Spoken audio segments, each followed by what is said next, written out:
예, 오늘 말씀 미가 2장 1절부터 5절까지 만나보겠습니다. 2장 1절부터 5절. 제목은 탐심의 밤은 죽음을 잉태한다. 탐심의 밤은 죽음을 잉태한다라는 제목입니다. 예, 은혜 되는 시간 될 수 있길 바랍니다. 예, 우리가 지난 시간 때 신앙의 깊이는 하나님의 깊이로 들어가는 것이다 라고 하면서 우리가 하나님의 생각과 하나님의 감정의 깊이 속으로 들어가야 된다고 했습니다. 이 성경, 이 미가서 자체가 우리에게 그걸 요구하고 있어요. 제가 하나님의 생각, 로고스, 하나님의 말씀의 깊이 속으로 들어가야 되고, 하나님이 어떤 생각을 갖고 있는지, 그리고 하나님이 어떠한 감정을 갖고 있는지를 들어가야 이 신앙이 성숙하고 성장할 수 있다는 말씀이죠. 즉 현상의 껍질을 벗겨내야 됩니다. 벗고 깨서 그 안에 감춰진 실상을 제대로 봐야 되죠. 그래서 우리에게는 현상의 껍질을 벗는 훈련이 필요합니다. 영적인 실상을 구체적이고 실제적으로 마주하는 훈련이 필수적입니다. 더 나아가 왜 그 실상으로까지 영적으로 주저앉고 말았는지를 정밀하고 구체적으로 진단받을 필요가 있습니다. 그 병의 근본이 제거되지 않으면 증상의 악화는 심해지겠죠. 오늘 그 관점에서 우리가 보자면요, 오늘 말씀은요, 지금 유다 나라를 대상으로 하고 있어요. 유다 나라의 가장 힘있는 권력자들이 그들 안에서 일어나는 그 탐심을 억제하지 못했습니다. 이 2절 보면 탐하여라는 말이 2번이나 나오고 있어요. 밭들을 탐하여, 우리 안에서 일어나는 탐심이 있을 수 있어요. 그런데 그것을 빼앗고 또 탐하여 집들을 차지했다라고 나와 있어요. 밭들을 탐하여 빼앗고 집들을 탐하여 차지하니. 그래서 빼앗고 차지하고 마지막 결국에는 남자와 그의 집과 사람과 그 산업을 강탈했다라는 말까지 나와 있어요. 즉 그들의 지금 표면적으로 드러나는 죄가 지금 탐욕으로 인한 죄구나라는 것을, 탐심으로 인한 죄구나라는 것을 우리는 알 수가 있죠. 이들은 여기서 1절에 침상에서 죄를 꾀하며 악을 꾸미고 날이 밝으면 그것을 행했다 그래요. 그들의 손에 힘이 있어서 행했다라고 나와 있습니다. 구체적으로 계획을 짜고 범행을 모의했다는 거예요. 즉 악인의 꾀를 따랐고 죄인의 길에 섰다는 거죠. 그래서 그것을 힘을 휘둘러 악행을 저질렀습니다. 미가 선지자는 그들의 이런 모습을 지금 1절 끝에 화 있을진저 이러고 있거든요. 이 화 있을진저는 좀 뜻이 애매하게 해석됐는데 정확히 말하면 오호라 슬프다 이 말인데요. 장례식 때 사용하는 말이에요. 우리가 이제 가면 언제 오나 하면서 끝에 야 막 이러잖아요. 그거예요. 장례식장에서 사람 그러니까 멀쩡하게 살아있는 사람 앞에서 그 사람 죽은 거나 다름없는 행동을 하는 거예요. 옛날 선지자들은요, 눈앞에서 죄 짓는 사람이 있고, 너희들은 하나님의 심판을 받을 것이다 그러면, 이렇게 눈앞에서 장례식 곡까지 부를 정도로, 이게 메시지의 하나였습니다. 그렇게, 너희들은 영적으로 죽은 자들이야. 너희들 하나님의 기업을 받지 못해. 여기 5절에 나와 있잖아요. 여호와의 회중에서 번기되 줄을 댈 자가 너희 중에 하나도 없으리라. 우리가 그냥 빼앗은 문제가 아니에요. 이 문제는. 여기 보면 밭들을 빼앗고 집들을 빼앗고 집들을 차지하고, 여기 중요한 건 이게 제일 중요한 단어입니다. 산업을 강탈했다. 여기 산업이란 말은 히브리어 나할라라고 해서 하나님이 주신 기업이에요. 즉 하나님이 여호수아 때 우리가 12지파에게 이제 12지파가 땅을 차지하죠. 그러고 나서 각자의 몫에 따라서 하나님이 나눠줬어요. 하나님이 주신 땅을 빼앗으면 안 되는 거예요. 근데 그것을 빼앗았어요. 그리고 혹시 그러니까 빼앗으면 안 되고 혹시 부득이한 사정으로 가난해져서 어쩔 수 없이 팔면 반드시 안식년 희년이 되면 돌려줘야 돼요. 근데 그것도 돌려주지 않았다는 거예요. 즉 하나님의 다른 사람이 하나님이 주신 것들을 도둑질한 것도 모자라 아예 빼앗아 버린 거예요. 그래서 그들을 결국에는 나중에 너희들은 하나님 앞에 몫을 빼앗을 뿐만 아니라 공동체에서 축출될 것이다. 이렇게 지금 말씀하고 있는 거예요. 자, 그럼 이 말씀이 우리에게 무엇을 얘기하고 있느냐? 우리 안에 있는 탐심이 어떻게 해서 생겨났는가? 이거를 봐야 된다는 거예요. 지금 미가는 지금 살아있는 권력자들과 이 6절에서 11절은 거짓 종교 지도자들이에요. 즉, 이들 안에 있는 탐심을 부추기는 거짓 선지자들. 제대로 말씀 안 전하는 목회자들. 이것을 지금 때리고 있어요. 그들을 향해 장례식 때 부르는 노래를 부른 것이나 다름없는 행동을 했습니다. 여기서 우리는 우리를 영적 죽음으로 몰고 가는 뿌리, 출발점이 어디에 있는지 그 실마리를 추적해 봐야 됩니다. 바로 영적 죽음의 현상으로 나타난 핵심 죄악인 탐심이라는 거예요. 탐욕. 탐심이나 탐욕에 대해서는 여기서 나오는 그 탐하여 빼앗다, 탐하여 차지하다, 이 탐하다 이런 말은 이 제10계명, 10계명의 제10번째 계명, 내 이웃의 집을 탐내지 말지니라. 그걸 말하는 거예요, 지금. 내 이웃의 집을 탐내지 말지니라. 그게 10계명이죠. 네, 하마드라고 해서 다른 사람의 소유물을 갖고자 하는 마음뿐만 아니라 실제로 행동에 이르도록 계획하고 악행을 도모하는 데까지 이르는 것. 그것을 탐심이라고 해요. 그리고 그 신약에서는 탐심을 플레오넥시아라고 해서 하나님이 정해주신 분량을 넘어서서 더 많이 가지고자 하는 마음. 중요합니다. 하나님, 오늘 핵심이에요. 적용 핵심. 하나님이 정해주신 적으세요, 그거는. 하나님이 정해주신 분량을 넘어서서 더 많이 가지고자 하는 마음. 그게 탐심이라는 거예요. 우리 골로새서 3장 5절 찾아볼까요? 누가복음 보겠습니다. 누가복음 12장. 누가복음 12장 15절. 115페이지.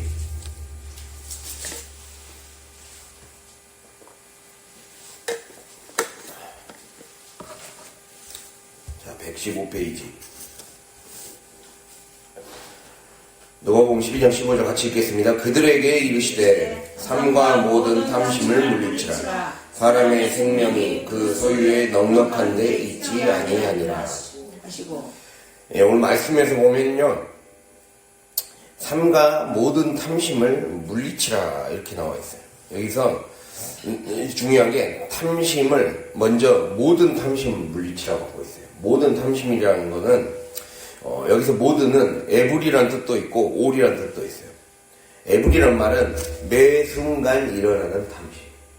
우리 안에서는 매 순간 우리 안에 욕심이 일어난다.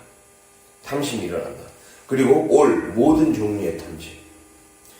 탐심을 물리치라고 하고 있어요. 근데 삶과 모든 탐심을 물리치라 이 속에는 정확한 뜻으로는 내 안에서 일어나는 탐심을 분별하고 이 탐심을 멀리하라는 거예요. 물리치라는 건 멀리하라는 거예요. 거기에서 떠나라는 거예요. 그것을 얘기하고 있어요. 그럼 목사님 저에게는 탐심이 없는데요? 아닙니다. 탐심이 있습니다. 네, 우리 안에는 탐심이 있어요. 네, 부를 지나치게 생상하는 마음, 돈을 너무 사랑하는 마음, 지나친 소비 중독, 이거 다 탐심이에요. 탐심에서 나오는 거예요. 그리고 내 안에 하나님보다 아까 처음에 얘기 드렸잖아요. 하나님이 정해주신 분량을 넘어서서 더 많이 가지고자 하는 마음. 자기 믿음의 분량을 모르고 자기 믿음의 분량을 깨닫지 못하는 것도 우리 안에서 깨닫지 못하고 그냥 욕심부리고 자기를 비워내지 못하는 그런 마음도 탐심이라고 볼 수가 있습니다.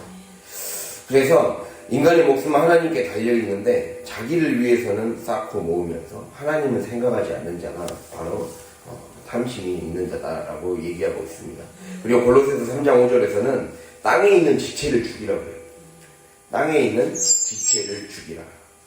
여기 땅에 있는 지체를 죽이라는 것은 내 몸, 내 땅, 일상, 시 공간에 몸처럼, 몸의 일부처럼 달라붙어 있다는 거예요.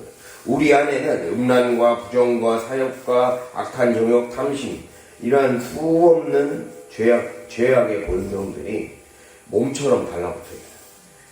마치 몸의 손가락처럼, 발가락처럼, 몸의 장기처럼 달라붙어 있다는 거예요. 이거를 땅에 있는 지체를 죽이라고 했어요. 죽음의 상태에 두라. 무력화시키라는 거예요. 주님이 그렇게 얘기하고 있습니다. 그래서 우리가 이런 부분들이 되도록 힘써야 된다는 거예요. 그래서 마음 안에서 일어나는 탐심은 억제하고 컨트롤하지 않으면 빼앗고 차지하며 빼앗고 차지하며 본인이 더 가지려 들거나 강제적으로 강탈하는 데까지 이르게 된다는 거예요. 본문으로 들어갈까요? 2장 1절. 2장 2절에 빼앗는다 그러잖아요. 빼앗는다는 거는, 여기서 빼앗는다는 거는 가죽을 벗기거나 물건을 강취하는 폭력적 행위로서 무엇을 얘기하냐면요. 옛날에는 우리가 옛날에는 가난한 사람들, 이스라엘 시대 때는 가난한 사람들은 옷의 역할도 하고 이불의 역할도 했어요. 가난한 사람들이. 옷이 거의 대부분 자기 집에 갖고 있는 옷이 한두 벌밖에 없었어요. 근데 그 옷을 빼앗은 거예요. 예. 옷마저도 빼앗고, 또 더 뭐라고 나와 있습니까? 성경에. 남자와 그의 집과 사람과 산업까지 강탈했다고 했어요. 그러니까 지금 잠자리까지 빼앗는 것 뿐만 아니라 완전히 그들 자식까지 다 팔아넘기게 만들었다는 거예요. 그 정도로 심각한 일들이 발생했다는 거거든요. 근데 아까 말씀드렸죠. 하나님이 나눠주신 하나님이 손대지 말라는 것까지 손을 댔다는 거예요. 그게 무서운 거죠. 즉 하나님이 약속으로 물려주신 유산, 조상 대대로 물려받았던 땅을, 그 기업을 하나님이 주신 것을 폭력을 사용하고 속임수를 사용하고 강제적인 힘을 사용해서 빼앗았다는 겁니다. 그래서 실제로 당시 권력자들의 토지 탈취 때문에 가난에 내몰려 자식까지 종으로 팔아넘겨야 했고, 자신의 옷까지도 저당 잡히게 될 정도로 심각한 사회 문제였다는 거예요. 근데 이 마음 안에서 일어나는 이 탐심을 제대로 올바르게 분별하고, 아까 말씀드렸듯이 삶과 모든 탐심을 물리치라 했을 때 아까 제가 뭐라 했습니까? 탐심을 분별하라는 거예요. 내 안에서 일어나는 죄를 분별하라는 거예요. 죄를 분별하고 그리하여 그 탐심을 물리치는, 즉 탐심에게서 자기 생각, 감정을 지켜내고 적극적으로 그 자리를 피하는 자가 되어야 된다는 거예요. 그래서 디모데후서 2장 22절에서는 청년의 정욕을 피하라고 했어요. 피하고 공동체에 교회를 가까이 하라 이렇게 나와 있죠. 그래서 우리가 이 말씀을 통해 더 우리가 적용을 해봐야 됩니다. 내 안에 마음에서 일어나는 탐심, 마음에서 일어나는 탐심에 대해서 우리가 한번 적용을 해봐야 됩니다. 선악과 이야기가 있습니다. 한번 창세기 2장 9절을 한번 볼까요? 창세기 2장 9절.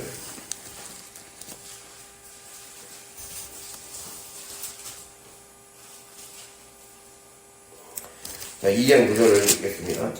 여호와 하나님이 그 땅에서 보기에 아름답고 먹기에 좋은 나무가 나게 하시니 동산 가운데에는 생명나무와 선악을 알게 하는 나무도 있더라. 이거랑 3장 6절도 같이 읽겠습니다. 여자가 그 나무를 본즉 먹음직도 하고 보암직도 하고 지혜롭게 할 만큼 탐스럽기도 한 나무인지라. 여자가 그 열매를 따먹고 자기와 함께 있는 남편에게도 주매 그도 먹은지라. 아멘. 자, 우리가 먼저 2장 9절을 보면요. 2장 9절을 봐보세요. 여호와 하나님이 보기에 아름답고, 여기서 보기에 아름답다. 보기에 아름답고 좋은 나무. 자, 보기에, 제 손을 보세요. 보기에 아름답고 좋은 나무, 이 세 가지예요. 보다, 아름답다, 좋다. 아름답다, 여기서 말하는 아름답다가 탐스럽다는 거예요. 뭔가 누군가 탐낼 만하다. 탐낼 만한 나무를 하나님이 지으셨다는 거예요. 자, 이게 중요한 거예요. 보기에 탐스럽고 좋은, 선한, 좋은이라는 말 속에는 여러 가지 뜻이 들어있어요. 선해 보이고, 합리적이어 보이고, 이걸 얻으면 풍요로워 보이고, 내 삶이 안전할 것 같고, 내 삶이 성공할 것 같고, 번영할 것 같은 나무를 하나님이 만드셨다. 라고 하고 있어요. 자, 제가 이 말을 왜 하는지를 잘 따라가 보세요. 그리고 이제 3장 6절 봐보세요.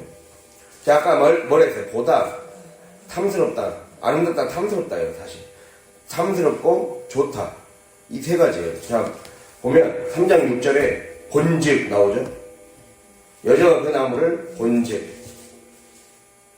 먹음직도 하고 보온직도 하고 지혜롭게 할 만큼 탐스럽기도 한 나무인지라. 본즉 탐스러웠다. 아까 아름답다가 똑같은 말이에요. 네, 보기에 아름답고와 똑같은 말이에요. 탐스럽기도 한 나무인지라. 여기까지는 하나님도, 여기서 우리가 볼 수 있는 거는 하나님이 지으신 창조물 중에는 보기에 탐스러운 게 있구나. 하나님이 허락하신 것 중에는 보기에 탐스러운 게 있구나. 근데 중요한 게 하나가 더 추가돼. 자, 본즉, 보다, 탐스럽다, 그리고 좋다 그랬잖아요. 그 좋은 거를 어떻게 했냐? 따먹었어요. 취하다, 빼앗다, 강탈하다, 차지하다에 아까 나온 말. 취했어요. 자기 걸로 취했어요. 지금 우리 안에 중요한 거는 계속 봤다는 거는 피하지 않았다라는 거예요. 계속 그걸 봤다는 거는 피하지 않는 거예요. 우리 아까 제가 처음에 제가 답부터 딱 얘기하고 시작했어요. 탐심을 할 때 탐심을 물리치라 했어요. 탐심을 분별하고 탐심에게서 떠나라 했어요. 탐심은 그 안에서 계속 보면 더 키워져요. 그래서 피해야 돼요. 우리 안에서 일어나는 점역은 피해서 하나님을 찾아가야 되는 거예요. 그게 하나님이 제시하신 방법이에요. 삼가 모든 탐심을 물리치라. 예수님이 하신 말씀 아까 누가복음 12장 15절. 너의 안에 있는 일어나는 탐심을 분별하라는 거예요. 근데 아까 내가 분별하는 방법을 얘기하는 거예요. 제가 아까 지금 좋다라는 말을 했죠. 좋다 속에는 선하다, 합리적이다, 풍요롭다, 안전하다, 성공을 가져다 준다, 번영을 가져다 준다, 가져다 줄 만하다, 이런 좋은 것이 다 있어요.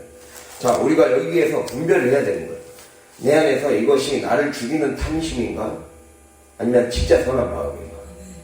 이걸 분별해야 된다는 거예요. 즉, 정말 하나님이, 탐스럽다라는 말 속에는요, 가지거나 차지하고 싶은 마음이 들 정도로 보기가 좋고 끌리는 데가 있다라고 부어서전에 정의되어 있어요. 그만큼 사람 누구나 봐도 끌릴 수가 있다는 거예요. 근데 우리가 여기에서 분별을 하라 그랬어요. 하나님은 탐심을 분별하고 그 탐심에게서 진짜 탐심이에요.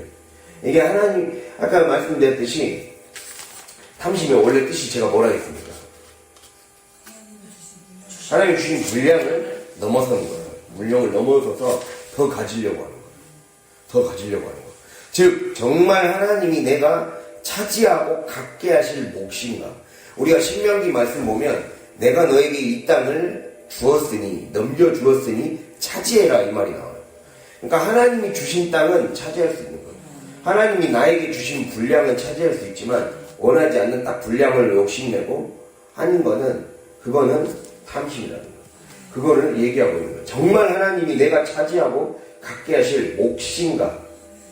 아까 몫을 빼앗아간 거예요. 산업을 강탈하는 거는 남의 하나님이 그 사람에게 주신 하나님의 몫을 빼앗아간 거고, 그리고 또 마찬가지로 하나님이 하나님의 것을 내가 내 맘대로 그냥 쓰는 거. 이것도 빼앗아가는 거예요. 하나님의 것을 빼앗아가는 거예요. 하나님께 마땅히 돌려드려야 될 것도 돌려드리지 않고 다른 사람의 것도 빼앗는 거. 그게 안에서 일어나는 욕심, 탐심을 다스리지 않는 거죠. 즉 정말 하나님이 내가 차지하고 갖게 하실 몫인가? 이 돈은 내가 먹어도 되는 돈인가? 이 사람과의 만남은 내가 가져도 되는 만남인가? 이 시간은 내가 할애해도 되는 것인가? 내가 이것을 소비해도 되는가? 사도 되는가? 이 공간에 있어도 되는가? 항상 분별하고 그것이 아니라면 그 자리를 털어서 나와야 된다라고 주님이 우리에게 말씀하고 있다는 거예요. 만약 하나님이 나에게 진짜 몫으로 지정해 주신 믿음의 분량이 있는데 그 너머에 무리하게 욕심을 부리면 영이 죽는다는 거예요. 영이 금방 시들해진다는 거예요. 그거를 말씀하고 있습니다. 로마서 12장 3절 읽겠습니다. 로마서 12장 3절.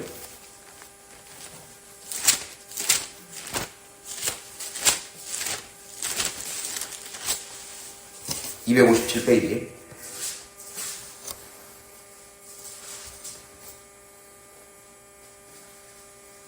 자, 같이 읽겠습니다. 내게 주신 은혜로 말미암아 너희 각 사람에게 말하노니 마땅히 생각할 그 이상의 생각을 품지 말고 오직 하나님께서 각 사람에게 나누어 주신 믿음의 분량대로 지혜롭게 생각하라.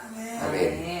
자, 마땅히 생각할 그 이상의 생각을 품지 말라. 이 말은 자기 자신을 지나치게 과대평가하지 말라. 자기 분량이 많다라고 착각하지 말라는 거예요. 예. 자기 분량에 한계가 있음을 늘 인정하라는 거예요. 하나님이 주신 분량이 있다는 거예요. 하나님이 원하시는 그 뜻이 있고 한계가 있고 우리가 한계를 넘어서면 안 돼요. 창세기에서도 한계를 넘어서서 그들이 바벨탑을 쌓은 거예요. 그래서 하나님이 흩어버리신 거죠. 그들의 생각을 흩어버리시고 그들을 그냥 모여 살지 못하도록 흩어버렸어요. 그래서 우리가 항상 이걸 기억하고 있어야 된다는 거예요. 그렇게 하지 말고 믿음의 분량 안에서, 즉 이 분량이란 말은 하나님이 허용해 주신 범위를 말합니다. 하나님이 허용해 주신 범위 안에서 그거를 채워야 된다는 거예요. 그 범위를 채우는 거예요. 제가 처음에 열장 첫 설교를 할 때 깊이는 거리와 간격과 충실성의 문제가 있어요. 거리와 간격과 충실성의 문제. 여기서 믿음이 충실함이에요. 충실함은 내 열매가 하나님이 열매가 완전히 채워질 때까지 꾸준히 채우는 거예요. 열매가 맺어질 때까지 계속 채우는 거. 기도를 채우고 말씀을 채우고 그리고 하나님이 원하시는 성실함을 채우는 거예요. 매일에 그렇게 채우는 그 채움을 원하시지 하나님이 그것이 그 믿음의 분량에 만큼 요구하신다는 거예요. 그러면 하나님이 어떤 자에게는 많이 요구하실 수 있어요. 그러면 그건 무엇이겠습니까? 하나님이 그 사람에게 더 많은 책임을 부과하겠다는 거예요. 그러니까 권력자들에 향해서 그들에게 가지고 있던 책임을 다하지 않았다는 거예요. 백성들을 돌봐지 않았다는 것을 지금 미가 선지자가 분명하게 꼬집고 있는 거죠. 그리고 우리가 아까 얘기했듯이 하나님이 보기에 탐스럽고 좋은 나무가 나게 하셨다고 했어요. 우리가 여기서 볼 수 있는 것은 사람을 유혹하고 또 넘어지게 하는 이 탐심은 악의 모습을 띠고 오지 않는다는 거예요. 악의 모습을 띠고 오지 않는다. 아까 말씀드린 것처럼 좋아 보이고 합리적이어 보이고 뭔가 내가 합리화시킬 건덕지가 조금이라도 있을 때 내 욕심에 그러니까 내가 하나님 말씀으로 깨어있지 않으면 내가 이런 선택을 했던 걸 합리화시키게 돼요. 내가 은혜가 없으면 은혜가 없고 내 생각이 강하고 그러면 이렇게 했던 행동을 그럴 수밖에 없었다. 합리화시키면서 내 소리가 더 커져가니까 합리화시킨다는 거예요. 그러니까 하나님 말씀이 우리 안에 온전히 딱 아까 말씀했듯이 내 것을 다 비우고 하나님의 말씀으로 꽉 충실하게 채워야 되는데 그것이 채워지지 않고 섞여 있거나 아니면 내 것으로만 차 있으면 어떻게 되겠습니까? 악의 모습을 띠고 오지 않기 때문에 우리의 삶에 내 앞에 주어진 어떤 선택의 문제들 그리고 정말 뭔가 매력적이어 보이는 것들은 악의 모습을 띠고 있지 않는다는 거예요. 선악과도 매력적이어 보인다는 거예요. 선악과인지 모르는데 되게 매력적이어 보이고 좋아 보이기 때문에. 근데 사탄도 얘기하잖아요. 사탄도 광명의 천사로 자신을 가장한다 라고 했어요. 즉 내가 욕심이 그득한 눈, 불량한 한계를 짓지 않고 절제하지 않는 나의 눈이 마귀로 호출하는 거예요. 내가 마귀로 호출하고 있는 거예요. 마귀가 와서 나를 시험을 줬어요. 내가 마귀 호출한 거예요. 호출. 내가 호출을 하는 겁니다. 내가 내 감정과 생각을 볼 줄 모르면, 영적으로 볼 줄 이제 그걸 볼 줄 알아야 되는 거예요. 내 생각을 볼 줄 알아야 되는 거예요. 가장 중요한 분별력은 내 생각을 볼 줄 아는 거예요. 내 감정을 살필 줄 아는 거예요. 그래서 이들은 지금 아까 말씀드렸잖아요. 제가 악의 모습을 띠고 오지 않는다는 거예요. 우리를 유혹하는 것은 탐심을.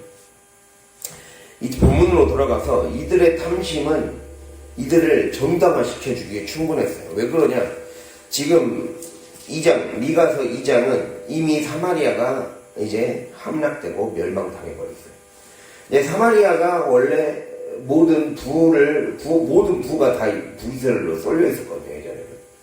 모든 부가 다 쏠려 있다가, 이제 갑자기 이제 북이스라엘 멸망하고, 이제 막 국제 정세가 엄청 심각하게 바뀌지 않겠습니까?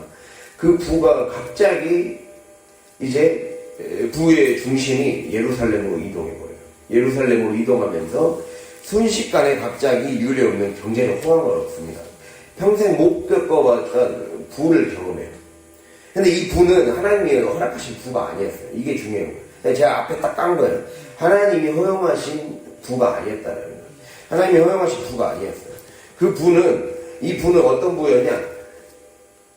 우리가 앞에서 얘기하지 않았습니까? 1장 7절.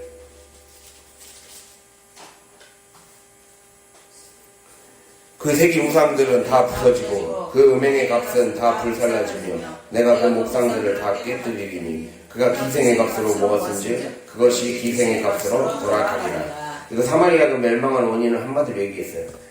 그들이 외교했던, 그들이 우상 나라를 섬겼던 자들과 파친하면서 그들의 그들의 우상의 문화를 받아들였고 그 값에 벌을 받은 것이다 라고 얘기하고 있어요. 자, 이것과 비슷한 거거든요, 지금. 유다도 똑같이 그대로 걸려들고 있어요. 그들에게 부가 들어왔지만, 그 부의 대가를 치러야 됐어요. 부의 대가를. 즉, 아수르에게 조공을 계속 바쳐야 됐어요. 아수르에게 계속 아수르 제국이 서서히 유다를 무너뜨리려고 그들의 문화를 받아들이게 하고, 그들의 우상을 받아들이게 할 뿐만 아니라, 더 나아가서, 유다가 갖고 있는 그 것들은 다 요구했어요. 그러니까 당장 부요하고 권력자들이 혹하기에 좋은 물건들이나 사치품들이나 이런 것들이 많이 수입되기 시작했어요. 그러니까 욕심이 나는 거죠. 근데 그거를 채우기 위해 뭘 무너뜨렸냐? 가난한 사람들을 무너뜨린 거예요. 가난한 사람들의 땅을 빼앗고 옷을 빼앗고, 그래서 그거를 빼앗아서 거기에서 돈을 만들어서 갖다 바친 거예요. 아수르에게. 그렇게 하니까 나라가 완전히 무너지겠죠. 예, 영적으로 완전히 파산해버린 거예요. 하나님의 것까지 건드리고, 하나님이 건드리지 말라는 부분까지 건드려버린 거예요. 그렇기 때문에 결국에는 공동체가 위기를 받고 영적 파산을 겪어서 이 시기에서 100년도 채 되지 않아서 결국 바벨론에게 멸망한 거예요. 예. 이 시기에 미가 선지자의 말을 듣지 않아서 멸망한 겁니다. 미가 선지자의 이 가장 겉으로는 화려해 보일 때, 겉으로는 가장 잘 사는 것 같아 보일 때, 사실은 미가는 봤던 거예요. 하나님의 말씀 듣고, 지금 이거 죽은 거다. 이거 영적으로 죽은 거다. 라고 얘기하고 있는 거죠. 그러니까 우리가 돈이 있는 게 좋은 게 아니라, 내가 하나님이 원하시는 부인가, 내가 하나님이 원하시는 삶을 살고 있는가가 중요해요. 그거를 우리가 지금 얘기하고 있는 거예요. 즉 내 안에 선한 열망인가 악한 욕망인가를 분별하는 훈련을 매일의 삶에서 해야 된다는 거예요. 선한 열망인가. 즉 같은 단어 안에서 그 탐심이라는 단어는 묘한 뜻을 갖고 있거든요. 선한 의도로 쓰이면 열망이 돼요. 열망. 즉 공동체를 세우고 교회를 부흥시키고 사람을 영혼을 구원하고 그래서 영적인 욕심을 갖게 해서 내가 영적인 성장에 대한 욕심 그래서 더 많은 사람들에게 유익을 끼치고자 하는 그 욕심으로 바뀌어요. 그 배고픔으로 바뀌어요. 그래서 나라와 민족을 살리고자 하는 욕심.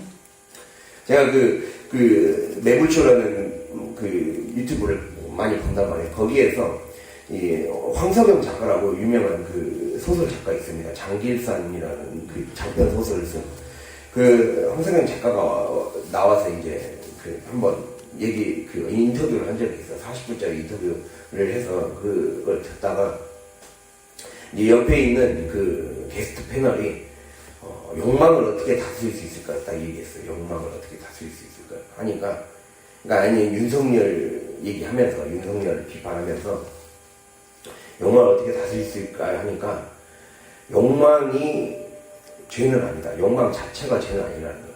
욕망을 어떤 데다 쓰느냐가 죄냐 아니냐를 결정한다는 거예요.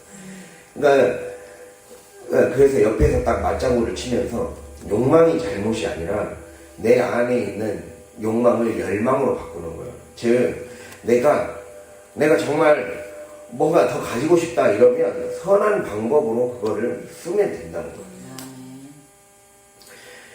윤석열 전 대통령은 자기가 빼앗아서라도 남의 것을 빼앗아서라도 심지어 나라의 전쟁 내전을 일으켜서라도 북한과 내전을 부추겨서라도 자기가 나라를 가지려고 했고 그 여러 가지 욕심을 부려서 돈을 차지하려고 했고 그랬잖아요. 그것이 문제가 됐잖아요. 그러면 정말 그렇게 대통령을 많이 해먹고 싶으면 진짜로 대통령을 해먹고 싶고 자기 안에 대통령 하게 하고 싶으면 자기가 실력으로 증명해 보여야죠.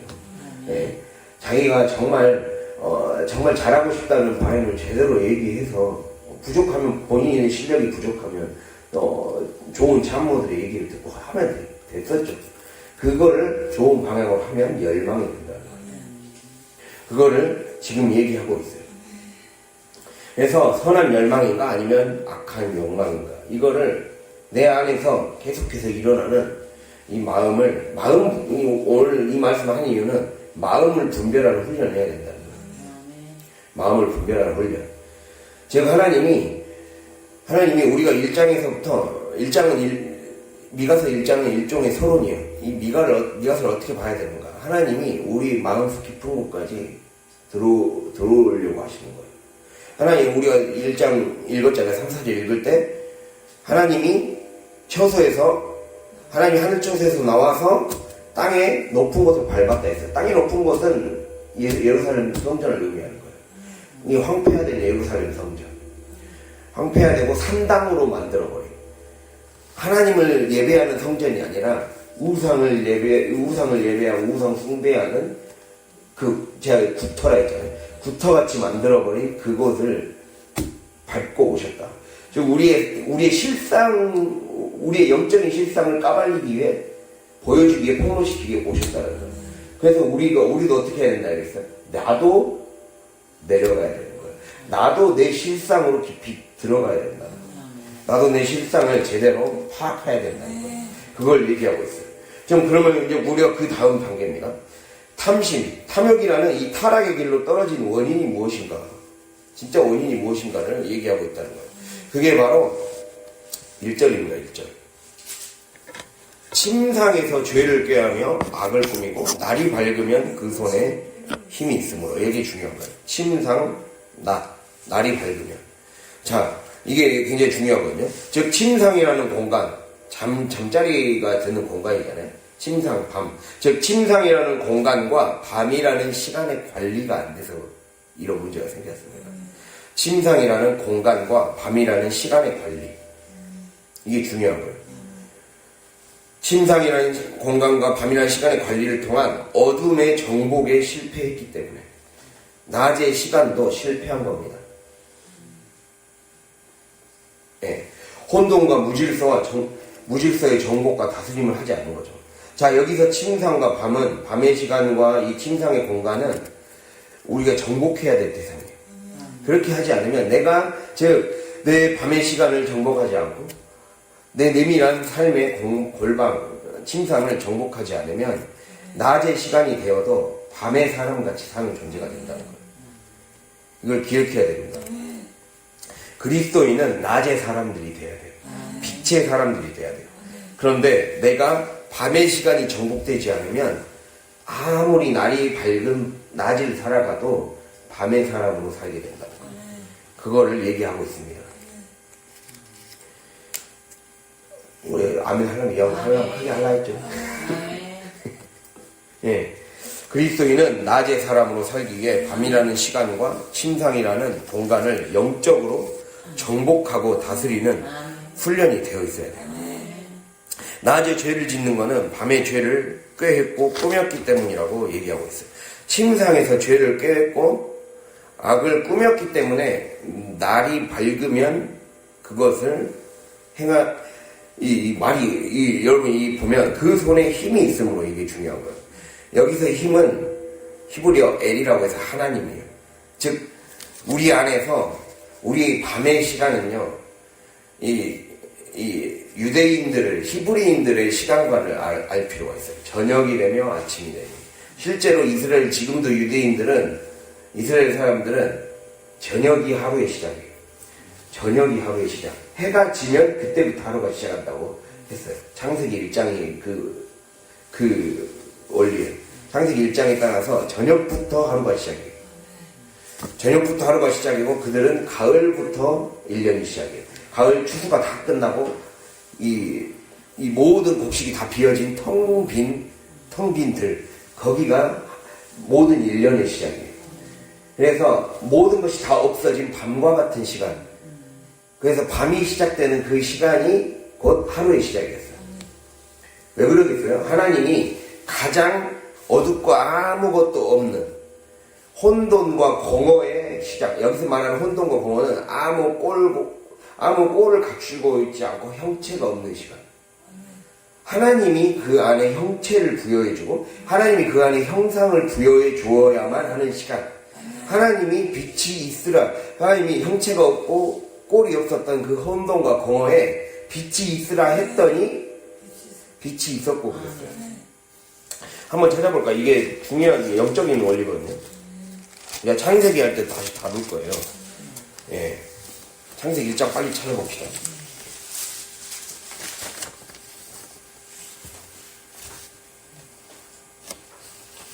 창세기 1장 4절 5절 볼까요? 1장 4절 5절. 빛이 하나님이 보시기에 좋았더라. 하나님이 빛과 어둠을 나누사 하나님이 빛을 낮이라 부르시고 어둠을 밤이라 부르시니라. 저녁이 되고 아침이 되니 이는 첫째 날이니라. 아멘. 이라고 말씀하고 있어요. 자, 빛이 있으라 하면서 빛이 있으라 하기 전에 2절에 땅이 혼돈하고 공허하며 흑암이 깊은 게 있다 했어요. 여기서 말하는 흑암은 부정적인 의미에서의 어둠이 아니에요. 부정적인 의미에서의 어둠이 아닙니다. 아직 꼴이 갖추어지지 않은 어둠이에요. 내가 무엇을 선택하느냐에 따라 완전히 달라지는 어둠이에요. 즉 우리가 하나님을 만나야 되는 밤의 시간을 말하는 거예요. 하나님을 만나야 되는 밤의 시간. 그래서 하나님의 영이 수면 위에 운행했단 말이에요. 하나님의 영이 수면 위에 운행했다는 건 내가 하나님의 영이 수면 위에 운행할 수 있도록 이 밤이라는 시간 자체가 그러잖아요. 근데 이제 나를 온전히 마주할 수 있는 시간이에요. 모든 무장을 해제하고 본능으로 돌아가느냐? 본능으로 그래서 본능으로 돌아가서 이 권력자들 죄를 지은 것처럼 그들이 밤에 악을 꾀했고 꾸몄다 그랬어요. 꾀했다 꾸몄다 이걸 생각하고 묵상했단 말이에요. 악을 생각하고 묵상했다는 거예요. 밤에 악을 생각하고 묵상해서 내 안에 부정적인 어둠을 만들 것인가? 하나님이 빛이 비칠 긍정적인 어둠, 잠재성이 있는 어둠을 만들 것인가? 그래서 하나님이 빛이 있으라 했더니 빛과 어둠으로 나눠졌다 했어요. 그래서 여기에서 빛과 어둠을 나눴다 했어요. 그러니까 온통 다 흑암으로 가득 차 있던 잠재적인 상태, 어둠이 하나님의 영을 끝까지 받아들이고 하나님의 빛을 받아들이자 그 빛이 된 어둠이 되는 거고, 빛을 끝까지 거부한 어둠이에요. 빛이 된 어둠과 빛을 끝까지 거부한 어둠이에요. 그렇게 나눠졌단 말입니다, 이게. 이해됩니까? 내가 그 시간이 어디에 달려있다는 거야? 밤에 그게 달려있다는 거야, 밤의 시간. 내 침상, 즉 나의 가장 내밀한 마음의 처소에서 내 처소 관리를 어떻게 하느냐. 내 내밀한 처소 관리, 내 밤의 시간의 관리, 그거를 어떻게 정복하느냐. 내 밤과 같은 내 내면의 상태를 어떻게 정복하느냐. 밤은 부정적인 게 아니에요. 하나님이 그 안에 임하면 바꿀 수 있는 가능성으로 충만한 시간이라는 거예요. 그래서 그거를 나누라는 거예요. 그래서 우리 안에서 섞여 있어요. 섞여 있는 거예요. 하나님을 위해서 살고자 하는 열망과 하나님의 뜻에 도움이 되지 않는 욕망을 분리해버려야 돼요. 네, 그거를 분리하는 빛을 끝까지 받아들여서 그걸 분리해서 더 이상 우리 안에 진짜 나를 죽이는 어둠이 넘어오지 못하도록 딱 분리시켜주는 그 분리 작업이 일어나는 시간이 밤이라는 거예요. 그거를 얘기하는 거예요. 이게 유대인의 시간관이에요. 밤은 모든 창조를 위한 기본 바탕을 준비하는 시간이다. 모든 인생의 창조적인 시간을 준비하는 거다. 그래서 밤에 실패하면 낮도 실패한다. 그들의 시간관이 그랬어요. 이게 성경적인 시간관입니다. 밤이 실패하면, 내가 밤을 정복하지 못하면, 지금 이 새벽 미명을 정복하지 못하면, 새벽에 깨어있지 못하면 결국 낮도 계속 어두워진다는 거예요. 그거를 말씀하고 있습니다. 그래서 이 밤의 시간은 내 자아의 가면이 벗겨지고 이 어둠의 빛이 우리의 오염된 눈을 치료하는 시간이라는 거죠. 이 밤의 시간과 침상의 공간이 하나님의 빛을 완전히 받아들이기 위해 내 잔꾀와 생각을 비우고 하나님을 만나는 시간이라는 거예요. 그래서 이들이 밤을 죄를 도모하고 악을 꾸미는 시간으로 삼았기 때문에 하루 전체의 주도권을 마귀에게 통째로 내줘버린 거예요. 내가 정말 이 새벽을, 그리고 우리가 밤의 시간, 밤에 저녁에 모여서 밤에 기도하는 거, 이거는 그 다음에 있을 낮을 준비하는 거예요. 낮의 주도권을 마귀에게 뺏기지 않는 그 싸우는 시간이에요. 그래서 우리가 정신을 똑바로 차리고 말씀을 드려야 되고 졸면 안 되는 거예요. 이게 말씀을 듣고 주권을 통째로 마귀에게 빼앗기면 안 된다는 거예요. 밤에 하나님의 음성에 주파수를 맞추는 자세히 듣기의 시간이 되지 못하면, 우리의 일장에서 말씀한 게 그겁니다. 우리가 자세히 보고 자세히 들어야 돼요. 근데 자세히 보기가 되려면 자세히 듣기가 돼야 돼요. 즉 밤의 시간을 통해 하나님의 말씀을 자세히 듣기가 되기 시작할 때 내 안에 부정적인 어둠이 분리가 돼서 물러나고 빛이 비춰져서 자세히 보기가 되는 거죠. 묵시가 되는 거죠. 자세히 보기는 묵시를 말하는 거예요. 묵시적인 삶을 살아가는 거예요. 우리 그리스도인은 묵시의 삶을 살아야 돼요. 묵시의 삶이란 건 실상을 볼 수 있는 삶. 영적인 나의 실상, 영적인 세상의 실상을 볼 수 있는 삶. 그거 보라는 거예요. 미가서는 우리에게 그걸 말하고 있어요. 영적인 실상을 볼 수 있는 자가 돼야 된다. 그러기 위해서는 내가 밤에 실패하면 안 된다. 침상이라는 공간과 밤이라는 시간. 이 시간을 마귀에게 내주지 말라. 그거를 얘기하고 있습니다. 제가 하나님의 거룩의 질서로 재편성되고 재구성돼야 된다는 거예요. 말씀을 마치겠습니다. 재편성되고 재구성돼야 된다는 거예요. 재편성이라는 거는 리컨스트럭션이에요. 다시 재건축이 일어나야 된다는 거예요. 우리가 계속해서 지금 이 얘기를 하고 있어요. 성전을 지었고 성벽을 지었고 그 성벽에 주님이 우리에게 거룩한 씨로 심으셨고 그 안에 들어오셔서 종으로 살게 하셨어요. 유다서, 그리스도께 붙들린 종. 그걸 더 나아가서 주님은 단순히 우리에게 명령하신 것만 시행하는 종이 아니라 더 나아가서 하나님의 마음을 깨닫는 친구가 되기를 원하세요. 근데 하나님의 마음을 깨달으려면 하나님이 열어 보이시는 실상을 같이 공유해야죠. 하나님의 마음을 공유하고 하나님의 생각을 공유할 줄 아는, 알아차릴 줄 아는, 그래서 우정을 나눌 줄 아는 사람이 되어야 돼요. 그걸 하나님이 원하시는 거예요. 종은 성전 안으로 들어가는 사람이잖아요. 성전 안으로 들어가서 성전에서 봉사하는 사람이에요. 나는 이제 하나님의 전 안에 들어와서 하나님의 내 안에 들어오신 하나님과 함께 일하는 자죠. 그것뿐만 아니라 내 안에서 다가오셔서 내게 나에 대해서 어떤 생각을 갖고 계시는지, 내가 어떻게 살기를 원하시는지를 그 실상을 깨달아야 된다는 거예요. 그래야 깊어진다는 거예요. 그래야 하나님과의 관계가 깊어져서 묵시의 영성으로 더 깊이 들어간다는 거예요. 그거를 얘기하고 있습니다. 그래서 묵시의 영성으로 들어가지 못한 자는 결국에는 탐심의 눈으로 세상을 보고 무분별의 영적 시각 장애인이 된다는 거예요. 그게 오늘 말씀의 결론입니다. 그래서 내 안에 자기 안에서 일어나는 탐심과 탐욕을 분별해서 이를 물리쳐. 이것에 실패하면 있는 것마저도 빼앗긴다.